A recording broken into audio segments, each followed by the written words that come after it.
Hola mis queridos hermanos y amigos, aquí estamos de nuevo para seguir estudiando estas hermosas lecciones de la escuela sabática. Y en esta ocasión estudiaremos la lección número 3, que se titula Del misterio a la revelación. Y el versículo de memoria dice: y Daniel habló y dijo: sea bendito el nombre de Dios de siglos en siglos, porque suyos son el poder y la sabiduría. Daniel 2:20. La lección comienza haciendo una comparación entre las aguas, los icebergs que se encuentran alrededor de Groenlandia. Dice la lección que en ese lugar donde hay mucho hielo, dice que hay muchos icebergs pequeños que dice que son movidos por el viento, y hay unos grandes que dice que son movidos por las fuerzas del océano, por las fuerzas internas del océano. Entonces los vientos los compara con la frágil voluntad humana. La voluntad humana es frágil, con nada se mueve. Sin embargo, la soberanía de Dios, la voluntad de Dios, lo compara con los icebergs gigantes que tienen que ser movidos por las fuerzas internas del océano. Entonces, la lección comienza de esa manera. Dice que los vientos representan todo lo cambiante e impredecible, al igual que la voluntad humana. Pero existe otra fuerza que obra simultáneamente con estas ráfagas y vientos, que incluso es más poderosa y muy similar a las corrientes oceánicas. Es el movimiento seguro de los propósitos sabios y soberanos de Dios. La voluntad de Dios es soberana, Él dirige la historia.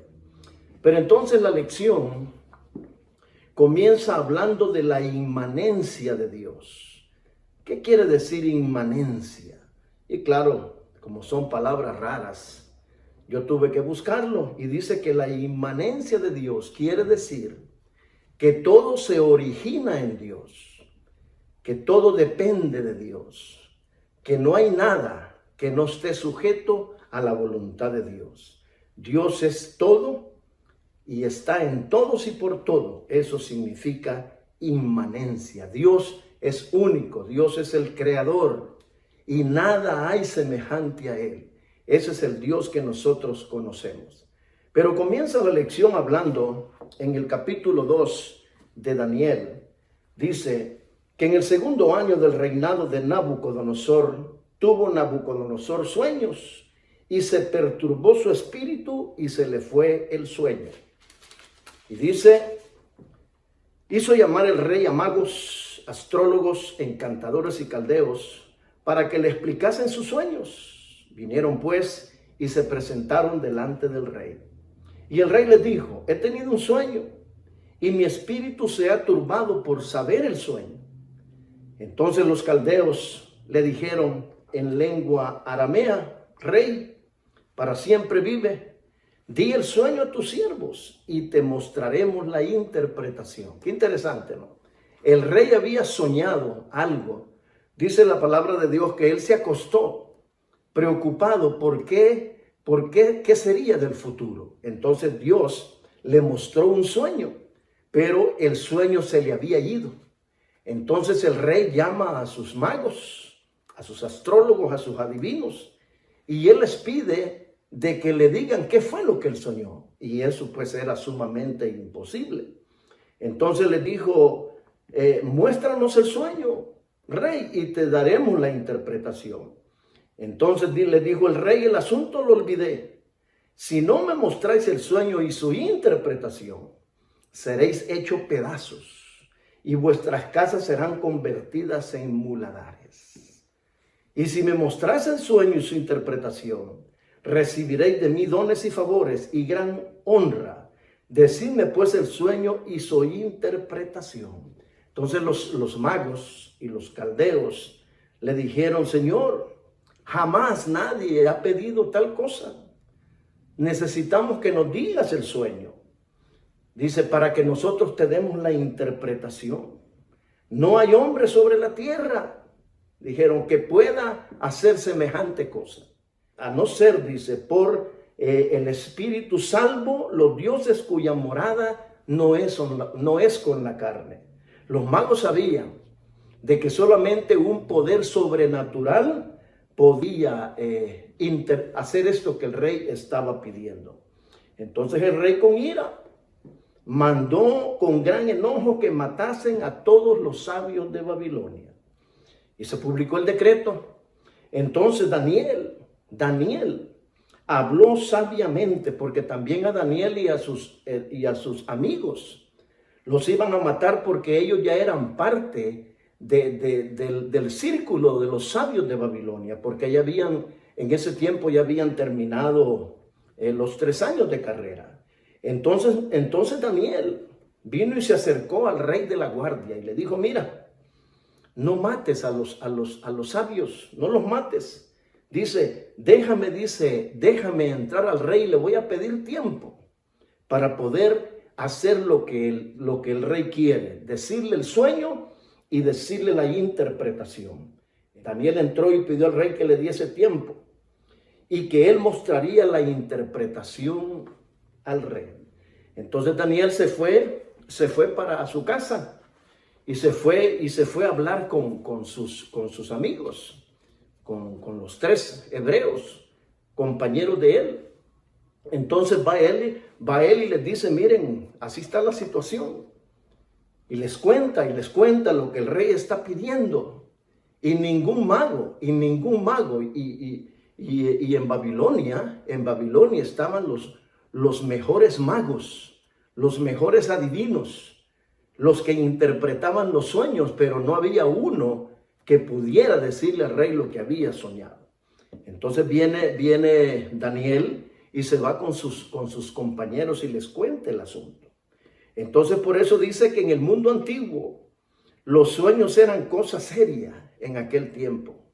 Cuando un sueño parecía premonitorio, a menudo indicaba un desastre inminente. Por eso es que Nabucodonosor se asustó cuando él vio ese sueño y se le olvidó. Dice, pero en esta situación, cuando los expertos en sueños no pueden decirle al rey de qué se trata su sueño, se ven obligados a admitir que no hay quien lo pueda declarar, salvo los dioses en cuya morada no es en la carne. Claro, ellos no sabían del Dios de Israel. Por eso dicen los dioses, porque ellos creían en los dioses paganos. Entonces, cuando Nabucodonosor emite su decreto, Daniel y sus compañeros acababan de terminar sus estudios y de ser admitidos en el círculo de expertos del rey. Por esta razón, el decreto de muerte emitido por el rey también se aplicaba a ellos. Curiosamente, aunque el rey acusó a los magos de tratar de ganar tiempo, les dijo: ustedes lo que están haciendo es tratando de ganar tiempo para decirme una historia mentirosa, ¿verdad? Pero sin embargo, cuando Daniel le dice que le dé tiempo, el rey acepta que debe tomar un tiempo. O sea, no discute con Daniel. Pero entonces llega Daniel a la casa de sus compañeros y les cuenta el asunto. Les dice, ¿verdad? Entonces les dice de lo que pasa, ¿verdad? Entonces les dije: miren, es necesario que pidamos misericordias al Dios del cielo sobre este misterio, a fin que, dice, podamos, que no perezcamos, dice, para que no perezcamos con los otros sabios de Babilonia. Entonces el secreto fue revelado a Daniel. Oraron a Dios, porque ellos, como estudiamos la lección pasada, eran muchachos, eran jóvenes que creían en el Dios del cielo. Entonces ellos le oraron a Dios y Dios le respondió a Daniel. Cuando ellos 3 se unieron en oración, Dios le reveló a Daniel el sueño. Y en el versículo 19 dice: entonces el secreto fue revelado a Daniel en visión de noche, por lo cual bendijo Daniel al Dios del cielo. Dice, y Daniel habló y dijo: sea bendito el nombre de Dios de siglos en siglos, porque suyos son el poder y la sabiduría. Él muda los tiempos y las edades, quita reyes y pone reyes. Da la sabiduría a los sabios y la ciencia a los entendidos. Él revela lo profundo y lo escondido, conoce lo que está en tinieblas y con él mora la luz. A ti, oh Dios de mis padres, te doy gracias y te alabo, porque me has dado sabiduría y fuerza y ahora me has revelado lo que te pedimos, pues nos has dado a conocer el asunto del rey. Entonces Daniel alaba a Dios, alaba a Dios. Primero le suplican a Dios y cuando Dios revela el sueño y la interpretación, entonces hacen una oración de alabanza. Se nos dice que Daniel y sus amigos pedían misericordias, dice, del Dios del cielo sobre este misterio, a fin de que Daniel y sus compañeros no pereciesen con los otros sabios de Babilonia. Cuando oran, Dios responde a su petición y revela el contenido y la interpretación del sueño del rey. Podemos estar seguros de que cada vez que busquemos las misericordias del Dios del cielo, nuestras oraciones también serán escuchadas. Porque es el mismo Dios, el Dios de Daniel. Ese Dios grande y poderoso es el mismo Dios que nosotros conocemos. Entonces no necesitamos nosotros ir a otros lugares a buscar ayuda. Tenemos un Dios todopoderoso. En respuesta a la contestación de Dios a su pedido, Daniel y sus amigos irrumpen en una oración de agradecimiento y alabanza. Alaban a Dios por ser fuente de sabiduría y por controlar la naturaleza y la historia política. Entonces, hermanos, esta es una experiencia importante que nos debe enseñar a nosotros a confiar en Dios. Dice, esta es una lección importante que podemos aprender. Si bien oramos y le suplicamos tantas cosas a Dios, cuán a menudo lo alabamos y le agradecemos por responder nuestras oraciones. Cada uno de nosotros debería de estar siempre agradeciéndole a Dios por tantas bendiciones.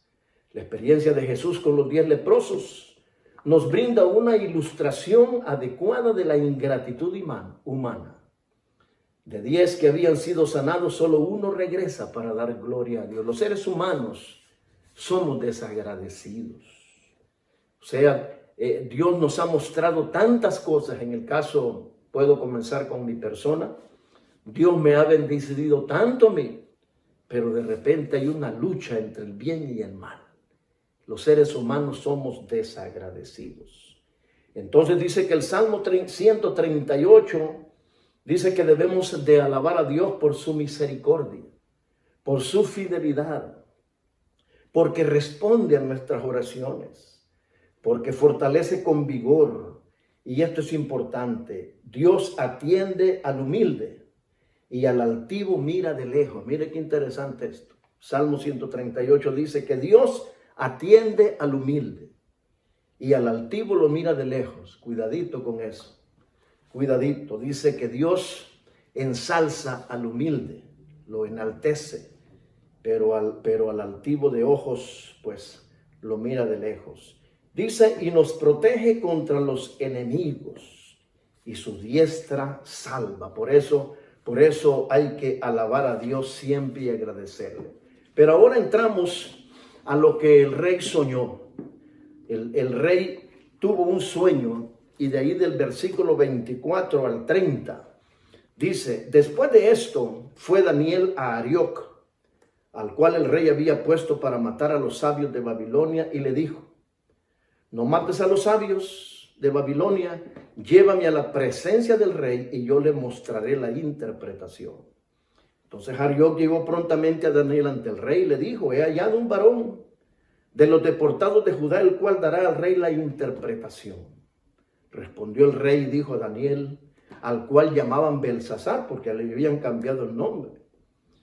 ¿Podrás tú hacerme conocer el sueño que vi y su interpretación?, le pregunta. Y Daniel respondió delante del rey diciendo, el misterio que el rey demanda, ni sabios, ni astrólogos, ni magos, ni adivinos lo pueden revelar al rey. Pero hay un Dios en los cielos, le dice, el cual revela los misterios, y él ha hecho saber al rey Nabucodonosor lo que ha de acontecer en los postreros días. He aquí tu sueño y las visiones que has tenido en tu cama. Y le relata el sueño.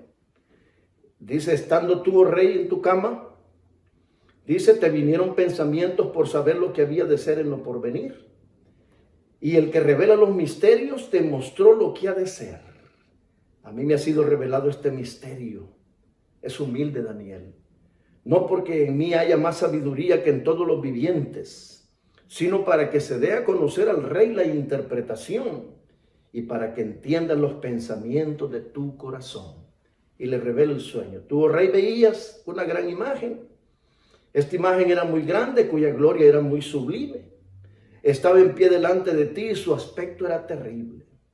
La cabeza de esta imagen era de oro fino, su pecho y sus brazos de plata, su vientre y sus muslos de bronce, sus piernas de hierro, sus pies en parte de hierro y en parte de barro cocido.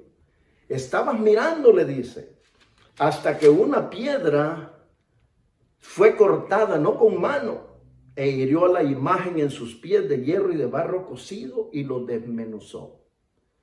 Dice, entonces fueron desmenuzados también el hierro, el barro cocido, el bronce, la plata y el oro.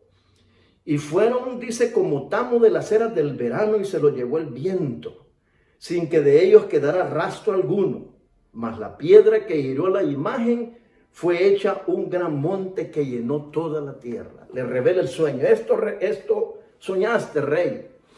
Una imagen tremenda, cuya cabeza era de oro, sus pechos y sus brazos de plata, su vientre de bronce, sus piernas de hierro y sus pies de hierro y barro cocido. Pero le dice, apareció una piedra y le pegó en los pies a la imagen y la desmenuzó. Este es el sueño, le dijo. También la interpretación te voy a dar. Tú, oh rey, le dijo, eres aquella cabeza de oro. Tú, dice. Porque el Dios del cielo te ha dado reino, poder, fuerza y majestad. Y donde quiera que habitan hijos de hombres, bestias del campo y aves del cielo, Él los ha entregado en tu mano.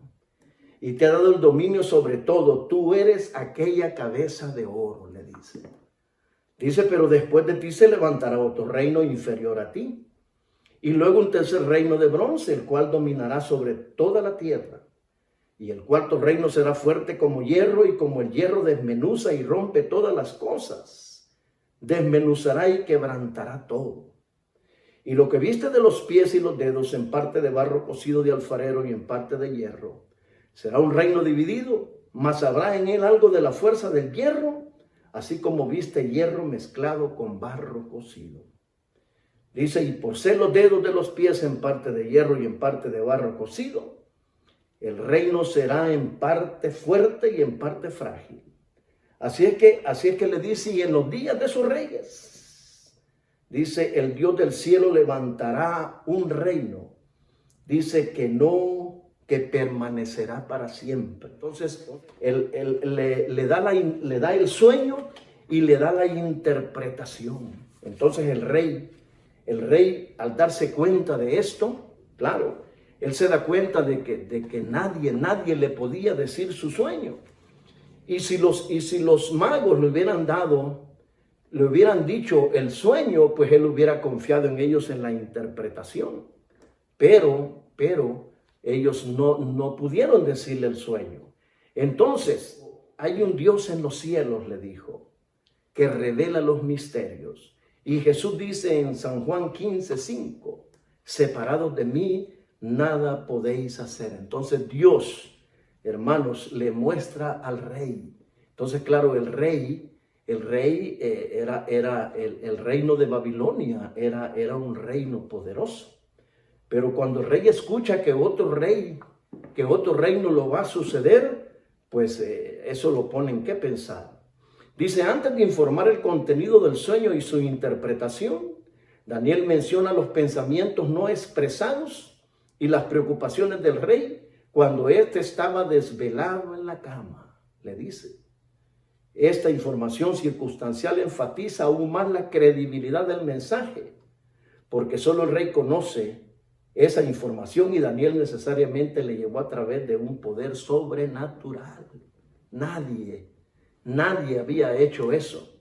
de revelar el sueño, porque los sueños solo los conoce Dios. Pero cuando Daniel pasa a informar el contenido del sueño, corre el riesgo de provocar otra crisis, porque el sueño no es precisamente una buena noticia para Nabucodonosor. Daniel se aventuró cuando le dice eso al rey, porque el rey cuando escucha que su reino va a desaparecer, eso lo preocupa. Dice, para Nabucodonosor el mensaje es claro.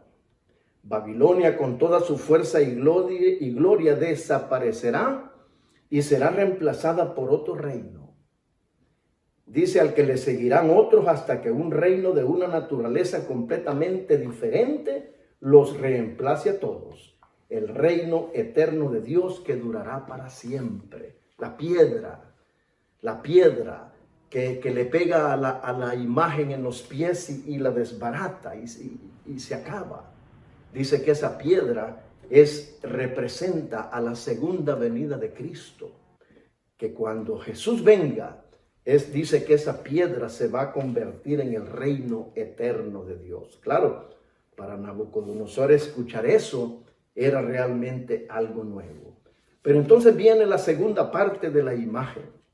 Y ahí seguimos leyendo en Daniel 2. Daniel 2, el 46. Entonces el rey Nabucodonosor, cuando Daniel le da la interpretación también, entonces el rey Nabucodonosor se postró sobre su rostro y se humilló ante Daniel. Imagínense ustedes, Daniel, el rey poderoso de ese tiempo, el que dominaba el mundo, dice que se postró sobre su rostro y se humilló ante Daniel. Qué tremendo, ¿no? El poder de Dios, lo que hace el poder de Dios. Y mandó que le ofreciesen presentes e incienso. Y el rey habló a Daniel y le dijo, ciertamente el Dios vuestro es Dios de dioses. Nabucodonosor reconoce que Dios es el Dios de dioses y Señor de los reyes. Y el que revela los misterios, pues pudiste revelar este misterio. Entonces el rey engrandeció a Daniel y le dio muchos honores y grandes dones. Y le hizo gobernador de toda la provincia de Babilonia y jefe supremo de todos los sabios de Babilonia. Como decíamos al principio, en Babilonia existían organismos donde estaban los mejores magos, los mejores adivinos. Entonces Daniel fue puesto como jefe sobre ellos, imagínense usted. Todo porque Daniel era un hombre leal a Dios. Qué interesante, hermanos, que nosotros, hermanos y amigos, podamos aprender de Daniel, de que su fidelidad, su lealtad a Dios, lo llevó a ser ensalzado de una manera grande dentro de Babilonia. Y Daniel, él se hubiera podido quedar pues nada más él como gobernador, pero dice el versículo 49, y Daniel solicitó del rey y obtuvo que pusiera sobre los negocios de la provincia de Babilonia a Sadrach, Mesach y Abednego. La cabeza de oro representa a Babilonia, que existió del 626 al 539 a.C. De hecho, dice, ningún otro metal podía representar mejor el poder y la riqueza del imperio babilónico más que el oro. La Biblia lo llama la ciudad codiciosa de oro en Isaías 14:4 y copa de oro en la mano de Jehová, dice Jeremías 51:7. La Babilonia del tiempo del fin dice que también está adornada de mucho oro. Por eso la cabeza de oro era exactamente lo que simbolizaba Babilonia. El antiguo historiador Herodoto informa que una gran cantidad de oro embellecía la ciudad. O sea que Dios no se equivoca. El pecho y los brazos de plata representan a Medo-Persia, que existió del 539 al 331 a.C. Acuérdense que antes se contaban los años al revés. ¿Verdad? Al revés. Dice, así como la plata tiene menos valor que el oro, el imperio medo-persa nunca alcanzó el esplendor de Babilonia. Además, la plata era un símbolo apropiado para los persas, porque usaban la plata en su sistema tributario. Por eso el pecho y los brazos de plata. El vientre y los muslos de bronce simbolizan a Grecia, que existió del 331 al 168 a.C. Ezequiel 27:13 retrata a los griegos como comerciantes que intercambiaban utensilios de bronce. Los soldados griegos se destacaban por su armadura de bronce. Sus cascos, escudos y hachas de guerra eran de bronce. Por eso Dios pone a este reino representado por el bronce. Las piernas de hierro representan adecuadamente a Roma, que existió del 168 a.C. al 476 después de Cristo. Como explicó Daniel, el hierro representaba el poder aplastante del Imperio Romano, que duró más que cualquiera de los reinos anteriores. El hierro era un metal perfecto para representar al imperio. Roma fue uno de los reinos más crueles, como el hierro. Fue duro. Los pies, en parte de hierro y en parte de barro cocido, representan una Europa dividida, que comenzó del 476 después de Cristo hasta la segunda venida de Cristo. Los pies de hierro y barro cocido representan a una Europa dividida. La mezcla de hierro con arcilla brinda una imagen adecuada de lo que sucedió después de la desintegración del Imperio Romano. Aunque se han hecho muchos intentos para unificar Europa, que va desde las alianzas matrimoniales entre las casas reales hasta la actual Unión Europea, la división y la desunión han prevalecido. Y según esta profecía continuará siendo así hasta que Dios establezca el reino eterno. Estamos viviendo todavía en esos reinos que no se logran mezclar. Los países hacen alianzas, se han casado entre las familias reales para poder unificar Europa, pero no lo han logrado. Entonces, hermanos y amigos, este capítulo 2 de Daniel debe de afianzar nuestra fe en Dios, porque la historia lo ha demostrado. La Biblia lo dijo cuando el profeta Daniel soñó esta imagen, pero la historia lo ha demostrado, que se han cumplido al pie de la letra lo que la Biblia dijo. Y la piedra representa la segunda venida de Cristo, que va a terminar con todos los reinos del mundo y va a establecer su reino eterno. Cuando yo era un niño y yo escuchaba que el mundo se iba a terminar, decía la gente, viene el fin del mundo. Yo sufría mucho. Se me iba el sueño, no dormía yo porque tenía temor que el mundo se iba a terminar. Pero ahora estoy tranquilo, porque yo sé que el mundo no se va a terminar hasta que Jesús regrese. Mire qué hermoso, ¿no? Qué hermoso poder confiar en la palabra de Dios. Entonces ahora la lección habla de la piedra. Daniel 2:34 y 35 dice, le dijo, estabas mirando hasta que una piedra fue cortada, no con mano, e hirió a la imagen en sus pies de hierro y de barro cocido y los desmenuzó. Fueron desmenuzados también el hierro, el barro cocido, el bronce, la plata, el oro, dice, y el viento se lo llevó y no quedó nada. Y en el 44 dice, y en los días de estos reyes, al final de la historia, después de todos los reinos del mundo y después de los reinos que no se pueden unir, dice, el Dios del cielo levantará un reino que no será jamás destruido, ni será el reino dejado a otro pueblo. ¿A qué pueblo le va a dar Dios el reino? A su pueblo, al que guarda los mandamientos de Dios y tiene la fe de Jesús. Desmenuzará y consumirá a todos estos reinos, pero él permanecerá para siempre. Y de la manera que viste que del monte fue cortada una piedra, no con mano, la cual desmenuzó todos estos metales, El gran Dios ha mostrado al rey lo que ha de acontecer en lo porvenir, y el sueño es verdadero y fiel su interpretación. Qué interesante, ¿no? Cuando nosotros creemos en Dios y creemos en esta profecía, que como decía, la historia ha demostrado que se ha cumplido al pie de la letra. Entonces dice que nosotros debemos estar seguros que todo reino llegará a su fin y Dios establecerá su reino eterno. El énfasis del sueño está en lo que sucederá en los postreros días. Por más poderosos y ricos que hayan sido los reinos de metal y de barro, no son más que un preludio del establecimiento del reino de piedra. Mientras que en cierta medida los metales y el barro cocido pueden ser productos de fabricación humana, ninguna mano humana toca la piedra del sueño. Dios la envía. Por ende, la metáfora de la roca a menudo simboliza a Dios. En Daniel 32:4, Primera de Samuel 2:2, Salmos 18:31, la piedra también puede ser una representación del Mesías.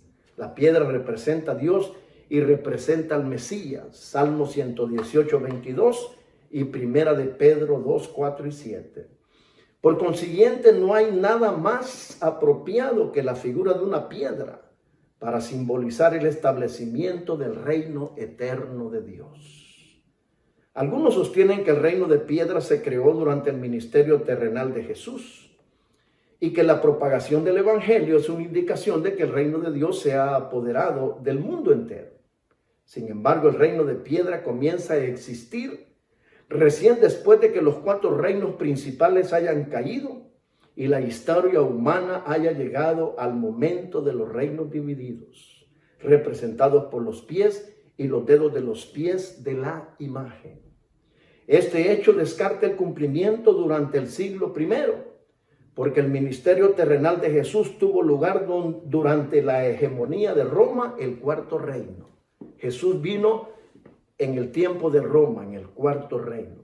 Entonces no puede ser, como dicen algunos, ¿no?, que es el evangelio el que ha llenado el mundo, que significa la piedra. No es así.